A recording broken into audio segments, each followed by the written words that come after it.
Ethan Callaway had never in his life needed to pretend at anything. He was the richest cattleman in the whole Wyoming territory, owner of 11,000 acres, 3,000 head of cattle, and a herd of ambitions that stretched clear to the horizon. But pretending was exactly what he needed now, because his dying grandfathers will demanded he be a married man within 30 days or lose the Callaway ranch to a cousin in Boston who had never once set foot west of the Mississippi. Ethan had never courted a woman properly in his life. He had built fences, broken horses, and buried his own father, but he had never once knelt before a woman and asked for her hand, and he certainly did not have 30 days to fall in love. So he did the only thing a desperate, practical man could do. He hired a wife. Her name was Josephine Hart, and she came to him through a newspaper advertisement she had placed herself, seeking honest work of any kind, having recently arrived from Ohio with nothing but a trunk of dresses and a spine made of iron. She was not the sort of woman men expected to find answering such an advertisement. She had a sharp tongue, a sharper mind, and eyes the color of storm clouds that seemed to look straight through a man's excuses. When Ethan explained his predicament to her across the small table of the boarding house where she was staying, she laughed at him. Not a polite laugh, but a real one, the kind that came from somewhere honest. "You want to pay me to marry you," she said, "and then unmarry me the moment your ranch is safe." "That is precisely the arrangement," Ethan said. 6 months. You'll have a home, a name, protection, and $200 when it's finished. No one need know the truth of it." Josephine studied him for a long moment, the way a woman studies a horse she is not sure she trusts. She had come west after her father's debts had swallowed everything her family owned, after a fiancé had abandoned her the moment her fortune disappeared, and she had promised herself she would never again depend on a man's affection to survive. A business arrangement, cold and clear, suited her far better than the alternative. There would be no heartbreak in a contract. A contract could not betray you. $250, she said. "And I choose my own room." Ethan almost smiled. Almost. Done.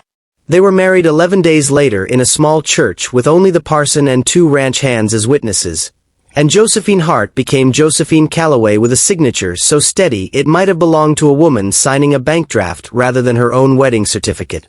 Ethan did not kiss her at the altar. The parson raised an eyebrow, but Ethan simply took her hand and said this would do, and Josephine, relieved beyond words that he had not tried to make the moment mean more than it was, nodded her agreement. The ranch house was grander than anything Josephine had lived in since her family's fortunes collapsed. All polished wood and tall windows looking out over the golden plains, but she refused to let herself be charmed by it. She kept to her arrangement precisely. She managed the household accounts with brutal efficiency, corrected the cook's wasteful ordering habits, and spoke to Ethan only when necessary, always with the same brisk courtesy she might use with a business partner. Ethan, for his part, found himself oddly unsettled by how well the arrangement worked. He had expected an inconvenience, a stranger underfoot, and instead found a woman whose competence rivaled his own, who ran his household better than it had ever been run, and who never once looked at him with the calculating hunger he had come to expect from women who knew the size of his fortune. It was 3 weeks into the marriage when the first crack appeared in the careful wall between them. A late spring storm rolled down from the mountains, the kind that turned creeks into rivers and stranded cattle in low pastures, and Ethan rode out at dusk with his men to bring the herd to higher ground. Josephine waited at the house long after the other wives would have gone to bed, standing at the window watching lightning split the sky, telling herself she was only concerned about the household's finances, that a dead husband was simply bad for business. When Ethan finally returned near midnight, soaked through and favoring his left shoulder where a spooked steer had thrown him against a fence post, Josephine did not think. She simply acted, pulling him inside, stripping his ruined coat from his shoulders, pressing cloths soaked in warm water against the bruise blooming dark beneath his skin, scolding him the entire time for his recklessness in a voice that cracked in a way that betrayed far more than professional concern. "I am fine," Ethan said, watching her hands work with a gentleness that did not match her sharp words. "You are an idiot," Josephine said, "who very nearly left me a widow before I even collected my $250. But her hands lingered longer than the injury required, and when she finally looked up at him, something passed between them that neither had accounted for in their careful contract. Ethan reached up and caught her wrist, not to stop her, but simply to hold on to something solid in a night that suddenly felt as though the ground had shifted beneath him. Neither of them spoke of it afterward. They returned the next morning to their careful courtesies, their businesslike distance, but something had cracked open that could not be sealed shut again, no matter how hard either of them tried. Summer came on hot and full across the Callaway Ranch, and with it came Beatrice Whitfield, the daughter of a neighboring cattle baron whom the whole territory had long assumed Ethan would eventually marry, back before the will and its impossible deadline had forced his hand elsewhere. Beatrice arrived at a supper gathering dressed in silk that had clearly cost more than most ranch hands earned in a year, and she looked at Josephine the way a wolf looks at a rabbit it has decided is not worth the chase, not yet understanding that the rabbit had teeth of her own. "How fortunate for you," Beatrice said to Josephine over the dinner table, her voice sweet as poison honey, "to have found such a comfortable position. Ethan has always needed someone to manage his household. I do hope you understand the limits of your role here." Josephine smiled, the same smile she had once used on creditors who thought a woman without a fortune could be easily frightened. "How fortunate for me," she replied, "that my husband trusts my judgment enough to hand me the household ledgers, the ranch correspondence, and his complete confidence, none of which, I understand, he ever once offered you, despite your family's considerable efforts to arrange it." Beatrice's smile faltered. Ethan, sitting at the head of the table, did not bother to hide his own smile, and later that night, once the guests had gone and the house had gone quiet, he found Josephine on the porch, staring out at the stars scattered thick across the dark plains. "You did not need to defend me," Josephine said before he could speak. "I was not defending you," Ethan said, settling into the chair beside hers. "I was enjoying watching you defend yourself. Beatrice Whitfield has been trying to find a crack in my armor for 3 years. Tonight she found out my wife has better armor than I do." Josephine laughed despite herself, and the sound of it, unguarded and real, did something to Ethan's chest that he had no name for and no defense against. He had married this woman as a matter of desperate practicality, had told himself 100 times that the arrangement between them was nothing more than paper and promises with an expiration date, and yet here he was, watching starlight catch in her dark hair, wanting nothing in the world so much as to close the small distance between their chairs. He did not that night. But the weeks that followed carried them steadily closer to a line neither had intended to approach. Ethan began finding reasons to seek her out during the day, asking her opinion on cattle prices, though he had never asked anyone's opinion on anything, walking with her in the evenings under the pretense of discussing ranch business that somehow never quite got discussed. Josephine, for her part, stopped reminding herself daily that the arrangement was temporary, stopped counting down the months until her contract expired, and began instead to notice the particular way Ethan's face softened when he thought no one was watching him watch her. The turning point came on an ordinary afternoon in late July, when a runaway wagon nearly struck Josephine as she crossed the yard, and Ethan, working the corral 50 yards distant, moved faster than he had ever moved in his life, hauling her clear of the wagon's path and into his arms with a force that left them both breathless on the dusty ground. For a long moment neither moved.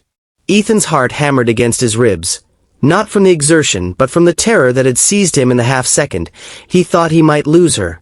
A terror far too large for a man who had signed on for nothing more than a temporary arrangement. "Josephine," he said, her name rough in his throat, and before either of them could think better of it, before contracts and arrangements and careful distances could reassert themselves, he kissed her. It was not a gentle kiss, not the polite formality he had denied her at their wedding. It was desperate and searching, full of every unspoken thing that had built between them across the long months of their false marriage, and Josephine, who had promised herself she would never again let a man's affection undo her carefully guarded heart, found herself kissing him back with equal desperation, her hands fisting in the front of his shirt as though she might fall apart if she let go. When they finally broke apart, both of them shaking, Josephine pressed her fingers to her own lips as though she could not quite believe what had happened. "That was not part of our arrangement," she whispered. "No," Ethan agreed, his voice unsteady. "It was not." Josephine pulled back sharply, panic rising fast beneath her ribs. She had built her entire survival around never again depending on a man's heart, around treating this marriage as nothing more than a transaction with a clean and final end.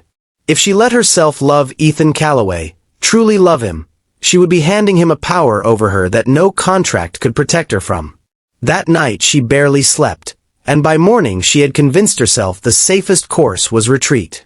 She began once more to speak to him with careful distance, to avoid the long evening walks, to remind herself daily of the $250 waiting for her at the end of 6 months, as though money could ever again mean as much to her as the memory of his mouth against hers. Ethan noticed the retreat immediately, and it wounded him far more than he expected. He had spent his whole life certain that he did not need softness, that a man who ran 11,000 acres had no room in his heart for anything as impractical as love. And now he found himself lying awake most nights wanting nothing more than to hear Josephine laugh again the way she had laughed on the porch beneath the stars. He gave her the distance she seemed to want, telling himself it was only fair, but every mile of silence between them felt like a fence built around his own heart. The crisis came in September, when a letter arrived from Boston. Ethan's cousin, growing suspicious of the sudden and convenient marriage, had hired an investigator to look into the circumstances of the union, and the man had uncovered enough of the truth to threaten everything. If the marriage were proven false, not only would Ethan lose the ranch, but Josephine's reputation, already fragile after her family's public collapse, would be destroyed beyond repair in every territory west of the Mississippi. Ethan called Josephine into his study that evening, the letter trembling slightly in his hand, and told her everything, watching the color drain from her face as she understood the danger they were both in. "There is only one way to save this," Ethan said quietly. "We tell the truth. Not the truth of how it started, but the truth of what it has become. I will tell my cousin, I will tell the whole territory if I must, that I love my wife. Because I do, Josephine. I have for months. I was simply too great a coward to say it before now." Josephine's carefully constructed walls, built brick by brick since the day her fiancé abandoned her, came crashing down all at once. She crossed the small distance of the study and took Ethan's face in both her hands, tears she had refused to allow herself in months finally spilling free. "I was so afraid," she whispered, "of needing you. I told myself I would never again let a man hold that kind of power over my heart. But I do need you, Ethan Calloway. I have for months, and I was simply too great a coward to say it before now." He kissed her again then, slower this time, without desperation, a kiss that made promises neither of them intended to break. The investigator's report, once delivered to the cousin in Boston, arrived too late to matter, because by the time it reached him, the entire territory had already witnessed something no false marriage could ever produce. Ethan Calloway, the hardest and most guarded rancher in Wyoming, standing at the county fair with his arm around his wife, unable to stop smiling like a man who had won something far more valuable than 11,000 acres of land. The cousin's legal challenge collapsed within weeks, unable to survive against the testimony of half the territory, who had watched the Calloway's devotion grow too genuine, too deeply rooted, to be dismissed as any kind of scheme. Beatrice Whitfield left for Denver that autumn, having finally accepted that the battle was long lost. And Josephine, who had once demanded $250 and a room of her own as insurance against heartbreak, tore up what remained of the original contract on the first anniversary of their wedding, telling Ethan with a smile that she would not be needing payment for a marriage she never wanted to end. They built a life together across those wide golden plains that neither of them could have imagined on the day a desperate advertisement in an Ohio newspaper first brought them together. Ethan learned that the hardest man in the territory could still be undone by a woman with a sharp tongue and a sharper heart, and Josephine learned that trusting a man again did not have to mean losing herself, that some hearts were worth the risk after all. Years later, when their own children asked how their parents had fallen in love, Ethan would tell them, with Josephine laughing beside him, that it started as a business arrangement and ended as the truest thing he had ever known, proof that sometimes the heart makes its own contracts, ones no lawyer could ever have drafted, and no cousin from Boston could ever have broken. If this story of a fake marriage turned into forever love touched your heart, Don't forget to subscribe for more unforgettable frontier romance tales, and share this with someone who still believes in second chances.